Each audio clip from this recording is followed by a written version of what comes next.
du pareil au même, le péché, la loi et les religions. Le péché, la loi et les religions des hommes ont tous les trois un deuxième grand objectif commun. C'est priver les hommes de la gloire de Dieu manifestée en Jésus-Christ. Regardez cela, chers amis. Le péché prive les hommes de la gloire de Dieu.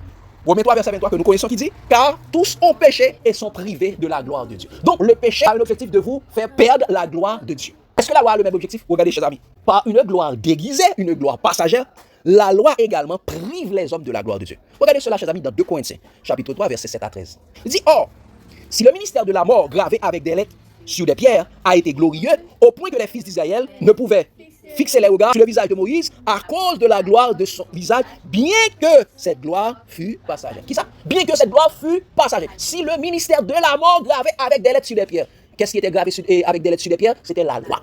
Combien plus le ministère de l'Esprit, c'est-à-dire les paroles de Jésus, sera-t-il de plus glorieux? Si le ministère de la condamnation a été glorieux, le ministère de la justice, c'est-à-dire le ministère de Jésus-Christ, est beaucoup supérieur en gloire. Et sous ce rapport, ce qui a été glorieux ne l'a point été à cause de cette gloire qui lui est supérieure. Donc, chers amis, quand le soleil est là, on n'a pas besoin d'une flash.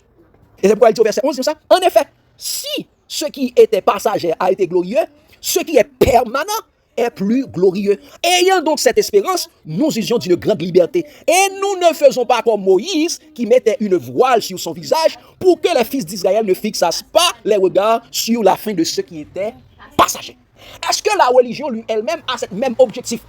De nous séparer, de nous priver de la gloire de Dieu. Regardez cela, chers amis. La religion ou les sectes poussent les hommes à aimer la gloire des hommes plus que la gloire de Dieu manifestée en Jésus-Christ. Regardez cela, chers amis. Jean 5, verset 43-45. Il dit ça. Je suis venu au nom de mon Père et vous ne me recevez pas. Si un autre vient en son propre nom, vous le recevez. Comment pouvez-vous croire, vous qui tirez votre gloire les uns des autres et qui ne cherchent point la gloire qui vient de Dieu? Les sectes cherchent la gloire des uns des autres. C'est pourquoi les pharisiens mélangés avec sadducéens, mélangés avec zélotes, mélangés avec hérodiens. C'est pourquoi également on voit que aujourd'hui les religions ensemble forment le conseil écuménique. Ils ont formé la religion mondiale. Ils ont cherché la gloire des uns des autres. Et regardez Jean 12, verset 42 à 43. Qu'est-ce qu'il a dit de ça?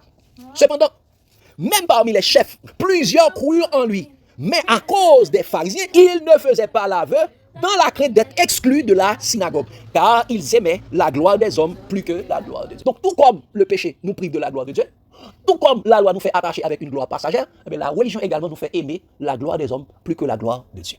Donc c'est du pareil au même. C'était la Bible noir sous blanc. N'hésitez pas à aimer, abonner, commenter et partager. Bye et à la prochaine.